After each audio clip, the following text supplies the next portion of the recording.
Bonjour à tous et bienvenue sur la chaîne de Nantol Goblanoub. Aujourd'hui on se retrouve pour notre fascicule 58 et pour nos règles surtout. Et on débute par les traits de bataille des éternels de l'orage et ceux des Cruel Boys. Alors, on rappelle que les traits de bataille, on les a déjà vus, on en a déjà parlé dans une vidéo précédente, c'est parce que on a déjà abordé le sujet dans les règles numéro 15, si je ne me trompe pas. Et donc, on est plus ou moins déjà en terrain connu, comme ils nous disent, et puis on sait qu'on va retrouver les informations sur ces traits de bataille dans nos articles de règles, justement. Alors, pour les éternels de l'orage, pour les Stormcast, le trait de bataille, c'est la légende de la tempête vivante. Le tonnerre proclame la venue des éternels de Sigmar comme portés par la foudre. Donc en fait, rappelez-vous, c'est que pendant le déploiement, au lieu de placer une unité de Stormcast, d'éternel de l'orage sur le champ de bataille, on peut la mettre de côté, donc la mettre en dehors du champ de bataille, et dire qu'elle est placée dans le royaume céleste. En fait, techniquement, on la place en réserve. Et on peut placer donc une unité dans le royaume céleste pour chaque unité d'éternel de l'orage qu'on a placée sur le champ de bataille. Ça veut dire quoi? Ça veut dire que si j'ai le droit, par exemple, à 2 héros et 4 unités dans mon plan d'armée, eh bien je vais pouvoir en placer dans mes unités, je vais pouvoir en placer 2 sur mon champ de bataille et techniquement 2 dans ma réserve si ce sont des Stormcast. Et à la fin de ma phase de mouvement, à la fin d'une phase de mouvement, d'une de mes phases de mouvement, je vais pouvoir placer donc une de ces unités qui sont en réserve sur le champ de bataille, mais avec la simple restriction d'être à plus de 9 pouces d'une unité ennemie. Voilà.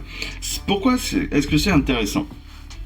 Parce que tout simplement, ça peut permettre d'aller attaquer un terrain, un objectif, qui est un petit peu délaissé par votre adversaire, à un moment de la bataille où vous êtes concentré sur certains objectifs, et ça peut permettre d'amener donc une unité fraîche au milieu du champ de bataille, à 9 pouces, certes, de votre adversaire, mais comme c'est à la fin de votre phase de mouvement, et derrière vous avez la possibilité d'aller charger sur cette unité ou sur cet objectif. Enfin, en l'occurrence, sur cette unité. Donc, ça peut avoir un intérêt. Ça peut avoir un vrai intérêt. Tout simplement, ça peut aussi avoir un intérêt de le placer et puis de pouvoir se dire, tiens, au prochain tour, je pourrai aller le chercher, un objectif. Le trait de bataille, donc légende de la tempête vivante, représente les éternels de l'orage descendant depuis le royaume céleste. Et donc, on déplace une unité, là, ici, dans l'exemple, il y a une unité de Praetors qui a été positionnée sur le champ de bataille, et à l'inverse, il a gardé donc des Vindictors dans le royaume céleste, donc en réserve. Sauf qu'à la fin de sa phase de tour, le joueur peut déployer n'importe quelle unité de réserve depuis le royaume céleste sur le champ de bataille. Encore une fois, seule restriction, il faut être à plus de 9 pouces d'une unité ennemie. Et donc, ça va permettre de pouvoir placer, encore une fois, très facilement une unité, un peu loin d'une unité ennemie, mais potentiellement très proche d'un objectif ou d'un bord de table ou quoi que ce soit. Et ça peut être intéressant pour plein de choses.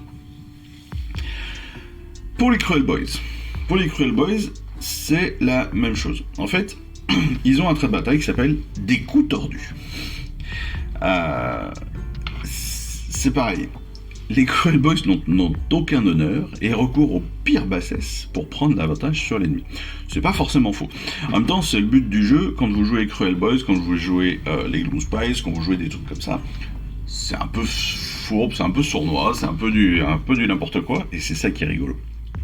Donc, après que les joueurs ont reçu leurs points de commandement initiaux, mais avant le début du premier tour, vous pouvez choisir donc un des coups tordus suivants à employer au cours de la bataille. Donc ça, je rappelle que ce sont les règles de V3 et que ça peut différer sur la V4, bien sûr, comme toujours. Mais donc, quand on reçoit nos points de commandement sur notre premier tour, on va pouvoir choisir donc un des coups tordus pour toute la bataille. Il y en a 4.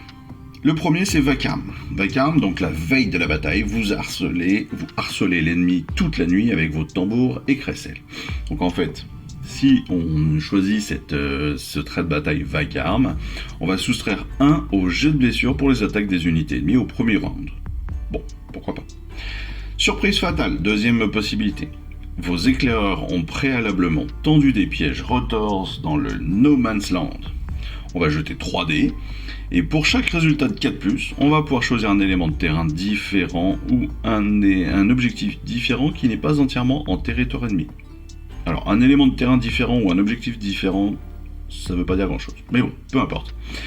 On va le noter en secret, c'est-à-dire qu'on va donc, pour tous les 4+, on va choisir des éléments de terrain ou des objectifs, d'accord ? On ne le dit pas à notre adversaire. Et la première fois qu'une unité ennemie finit un mouvement à 1 pouce de cet élément de terrain ou de cet objectif, on jette un dé. Et sur un 2+, eh bien, l'unité subit D6. D6, donc jusqu'à 6 blessures. Blessures mortelles. Ça peut être rigolo. Mais attention, encore une fois, c'est que la première fois qu'une unité ennemie arrive à 1 pouce de cet objectif ou de cet élément de terrain. Troisième possibilité, c'est l'escamotage. Vos grottes servent d'appât pour égarer des guerriers ennemis dans les marécages brumeux. Donc, là on va jeter 3 dés. Pour chaque 4+, on va choisir une unité ennemie différente. Donc on va choisir des unités ennemies en fait.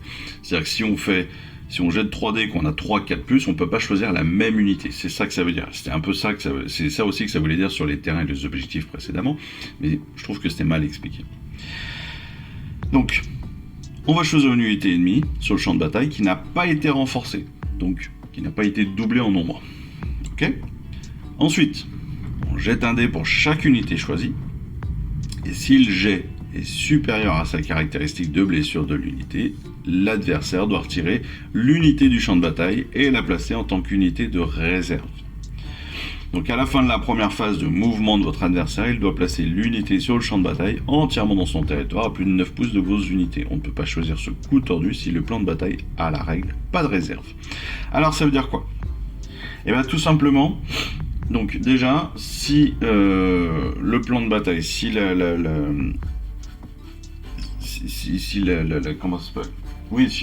bataille du jour, hein, on va appeler ça, si la bataille du jour a la règle pas de réserve, vous ne pourrez pas utiliser cette aptitude-là. Mais par contre, avec cette aptitude, avec ce trait de bataille, vous allez pouvoir en fait faire en sorte que certaines unités adverses passent en réserve. Quel est l'intérêt ? L'intérêt, il va être très simple, c'est qu'il va permettre de fragiliser rapidement, automatiquement, l'adversaire sur le premier tour. Et d'autant plus si c'est vous qui avez le premier tour. Si c'est vous qui débutez, qui avez le premier tour et que vous avez beaucoup de possibilités de tir, entre autres, ou des choses comme cela. Pourquoi ça peut avoir un intérêt ? C'est parce que si vous détruisez les unités avant qu'elles arrivent en réserve, si vous détruisez les unités qui sont sur le champ de bataille avant que les unités en réserve apparaissent sur le champ de bataille, eh bien elles ne pourront pas arriver sur le champ de bataille. Donc ça peut avoir un petit intérêt. C'est aussi il va y avoir aussi un intérêt pour aller récupérer très rapidement des points au niveau des objectifs. Parce que comme la réserve se fait après, donc à la fin de la phase de mouvement, ça va le bloquer techniquement sur le premier tour. Voilà, si vous êtes un peu à distance, si les objectifs sont un peu loin, ça va le bloquer forcément au niveau des objectifs, donc ça va vous permettre de gagner des points très rapidement sur les objectifs. Couvert debout. Quatrième possibilité. Vous ordonnez à des guerriers de se recouvrir debout pour surprendre l'ennemi. Là encore, on jette 3 dés. Pour chaque résultat de 4+, on choisit une unité amie, cette fois-ci, autre qu'un héros ou un monstre, et tant que l'unité est à couvert, elle n'est pas visible des unités ennemies, c'est-à-dire qu'elles ne peuvent pas être visées. Ça peut être pas mal, mais il ne faut pas que ce soit des héros et des monstres. Évidemment des monstres parce que c'est trop gros, et des héros parce que c'est trop puissant, tout simplement. Donc on nous rappelle sur le tutoriel, voilà, le vacarme, dans cet exemple, char soustrait 1 à ses jets de blessure résidant sa puissance. C'est ce qu'on a dit avec le vacarme. Surprise fatale. Eh bien, on a utilisé donc les éléments de surprise fatale sur des éléments de terrain et d'objectif. Et donc dès que l'adversaire s'approche à 1 pouce d'un élément de terrain ou d'un objectif, on lance un D6, et ce D6 détermine le nombre de blessures mortelles que notre adversaire subit, que l'unité de l'adversaire subit.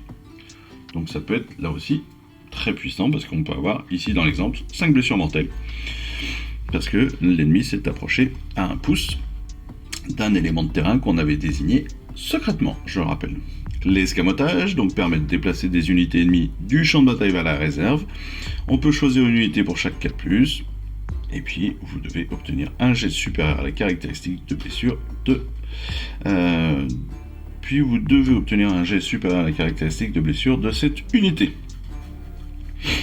Ici on lance 3 dés, il y a un dé qui est un 4+, la caractéristique de blessure est de 2, on lance un autre dé, hop, on arrive à 3, donc on est bien supérieur à la caractéristique de blessure, donc l'unité passe en réserve.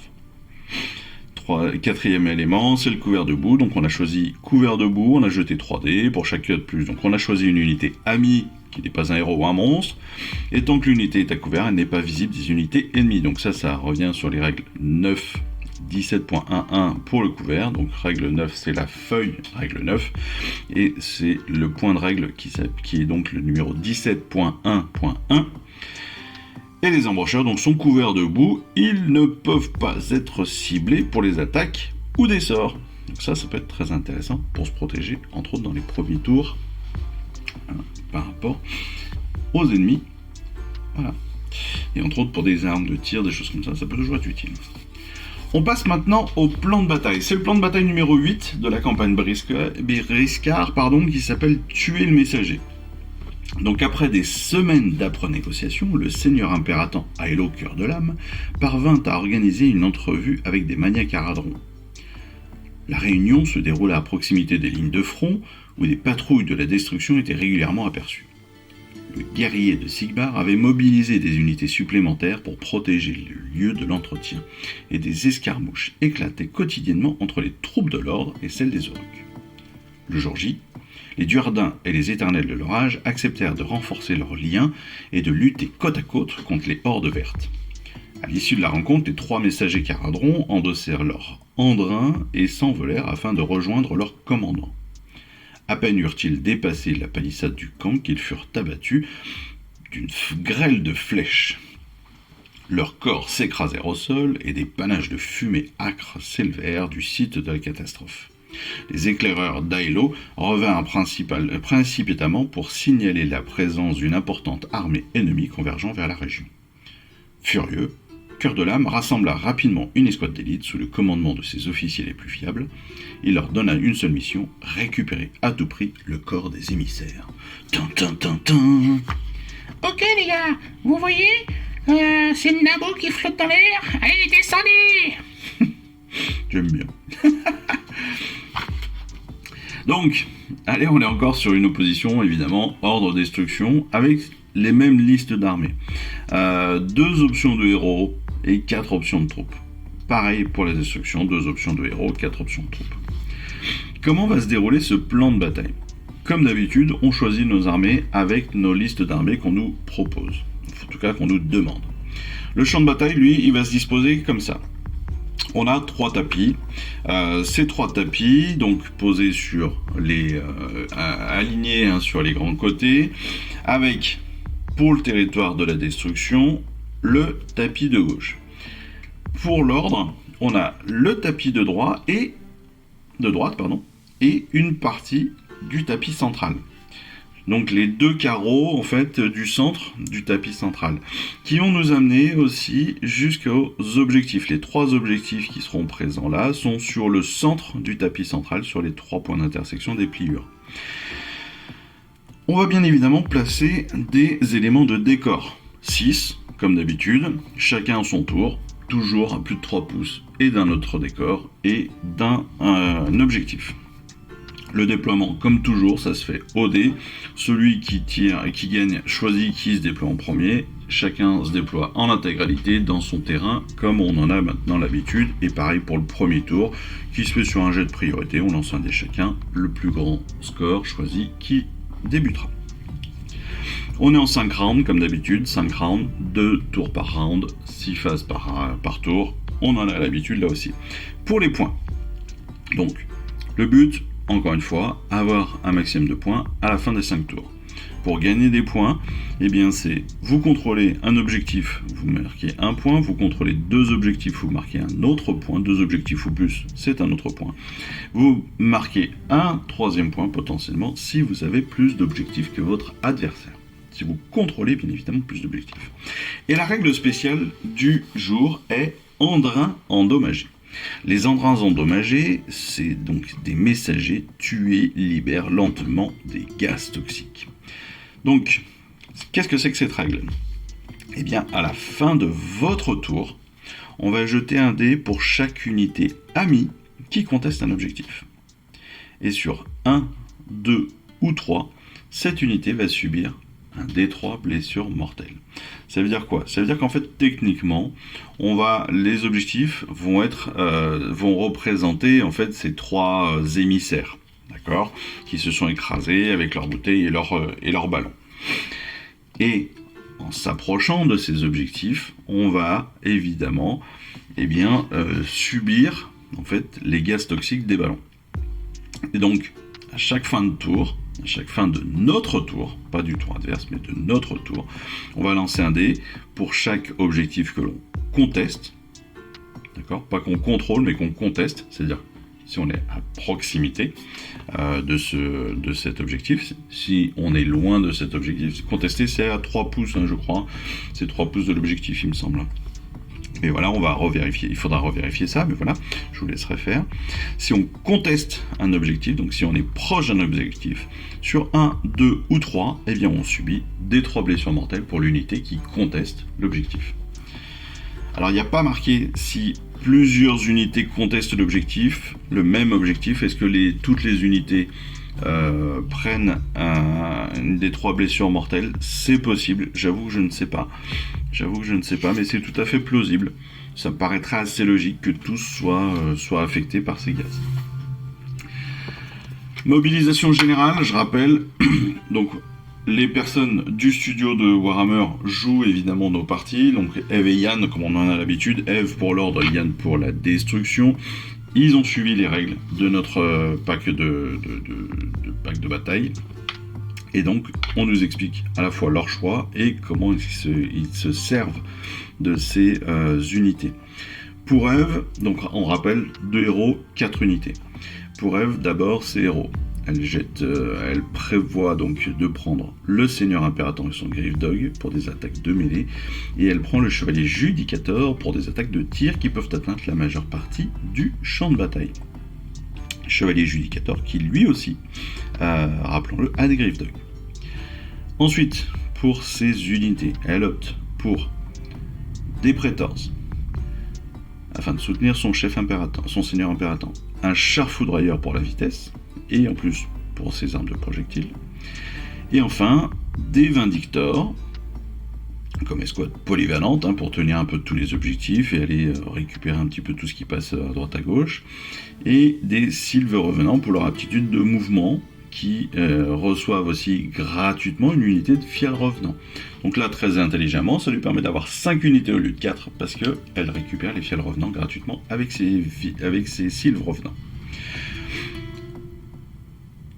Pour la destruction, on va décrire qui prend quoi plutôt que faire tout d'un coup.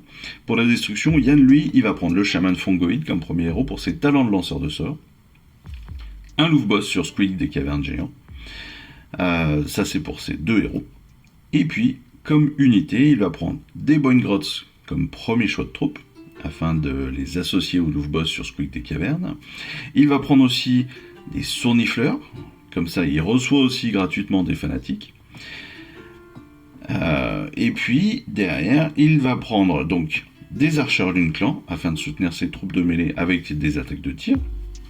Et enfin, les crevards de Zarbag. Comme ça, il prend Zarbag gratuitement comme 3e héros. Voilà, c'est une petite feinte. Mais en prenant les crevards de Zarbag, eh bien en fait, il récupère Zarbag. Donc ça lui fait 3 héros. Donc potentiellement plus de puissance de feu lui aussi. Sachant qu'en fait, techniquement, lui, il a même reçu 2 unités cadeaux, hein, les Crabouilleurs et Zarbag. Mais bon, en application. L'application de la semaine, en fait, comment est-ce que Eve s'est servi de ses troupes? Eh bien, elle prend le 2e tour, mais son char foudroyeur a été immobilisé avant qu'elle puisse le déplacer. Cependant, donc, pendant que Yann se concentre sur ses unités les plus puissantes, Eve utilise les syringes de Sant pour envoyer les sylves revenant près d'un bord de la table à proximité d'un objectif. Les Sylvanettes donc, contrôlent l'objectif pendant plusieurs tours, tandis que Yann est occupé ailleurs. Les attaques de tir du chevalier judicateur sont très utiles, et il soutient le char foudroyeur dans les premiers tours, puis les prétors, alors qu'ils combattent les crevards de Zarbag. Autrement dit, eh bien, elle se sert de ses aptitudes pour aller obtenir, aller contenir, j'ai perdu le mot, elle convoiter, contrôler un objectif hein, avec ses sylves revenants, et à côté de ça, elle va utiliser son chevalier de judicateur et sa puissance de feu pour défendre, attaquer à distance et défendre ses unités grâce donc au chevalier. Yann, lui, remporte le jet de priorité, donc décide de prendre le premier tour. Il déploie ses bonnes grottes à l'avant de son armée. Il obtient aussi de bons résultats pour le mouvement et leur charge, ce qui lui permet donc d'engager le char foudroyeur. Donc direct, il va aller taper sur une grosse figurine en fait, pour l'empêcher d'utiliser ses aptitudes de charge et donc d'être vraiment mortel. Les bonnes grottes après sont soutenues par les archers hein, qui vont infliger en plus des dégâts au char. Donc ça c'est plutôt pas mal parce qu'on rappelle qu'en plus les archers ont la capacité de doubler leur nombre de tirs, donc ça peut être très très très violent. Mais il faut avoir un petit peu de chance au dé, hein, parce que les capacités sont pas terribles, mais malgré tout, ça peut faire beaucoup de dégâts si le sort est avec vous.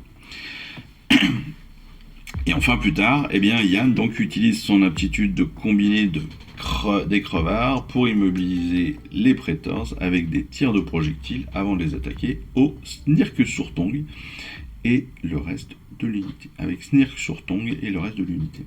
Voilà, donc en gros, la technique est un petit peu différente. Yann, lui, va aller attaquer le plus gros, hein, la plus grosse unité adverse, histoire de l'immobiliser et de faire un maximum de dégâts et surtout d'obtenir un maximum de possibilités sur la suite de la bataille. A l'inverse, Eve, elle va plutôt aller chercher des objectifs et se défendre et puis faire en sorte d'essayer de garder un maximum d'unités. Yann, lui, s'est servi de ses archers pour protéger de loin ses unités d'attaque ou ses unités d'élite un peu rapides. Donc voilà, on a vraiment là aussi, encore une fois, une différence d'utilisation des choses et des unités qui est assez intéressante. Ceci étant, on n'a pas beaucoup d'éléments quand même sur la bataille en elle-même. Je trouve que c'est un peu dommage. On n'a pas, vous voyez, on n'a pas du tout d'utilisation du chaman, des surnifleurs, etc. Et ça, c'est des éléments qui manquent un petit peu, je trouve. Malgré tout, écoutez, cette vidéo se termine là-dessus. J'espère qu'elle vous aura plu. J'espère que vous aurez encore une fois compris l'intérêt des traits de bataille, entre autres, hein, pour les Stormcast ou les Cruel Boys. J'espère que ces batailles aussi, ces plans de bataille vous intéressent et continuent à vous amuser et que vous avez toujours cette possibilité de vous battre entre amis, toujours dans la joie et la bonne humeur, surtout avec des Gloomspites et des Cruel Boys, parce que c'est rigolo. Oui, il y a un certain parti pris, je le sais. Mais en tout cas, voilà. Écoutez, moi, je vous remercie encore de suivre cette chaîne. Je vous remercie de tout l'amour que vous me donnez à travers cette chaîne et à travers mon Insta. J'espère que je pourrai continuer encore quelques temps, au moins jusqu'à la fin de cette collection, qui est hyper intéressante, je trouve, en termes de modélisme, en termes en termes de collection pure et dure. Je trouve ça top et je suis très content. Je suis désolé pour tous ceux qui me suivent, mais en effet, je peins beaucoup moins qu'avant, donc vous n'avez pas forcément ni les résultats de mes séances de peinture, ni les résultats même des tutoriels que l'on peut avoir, mais malgré tout, je vous remercie encore de suivre tout cela et de participer à cette aventure avec moi. Et j'espère que toutes les vidéos que je fais sont utiles, voilà, et qu'elles vous sont utiles en tout cas. En attendant les prochaines vidéos de fascicules, d'assemblage, de peinture et de règles, eh bien écoutez, moi il me reste plus qu'à vous souhaiter une excellente fin de semaine, vous dire à très très vite, et puis je vous embrasse, voilà c'est tout. Allez, ciao, bye bye.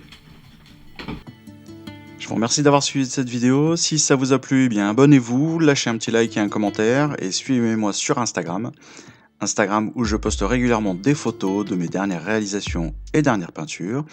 Et puis comme il est maintenant de tradition sur la chaîne, je vous souhaite une excellente fin de journée et surtout, lisez bien, collectionnez bien, assemblez bien, peignez bien et jouez bien. Allez, je vous embrasse et puis je vous dis à très vite. Allez, ciao, bye bye.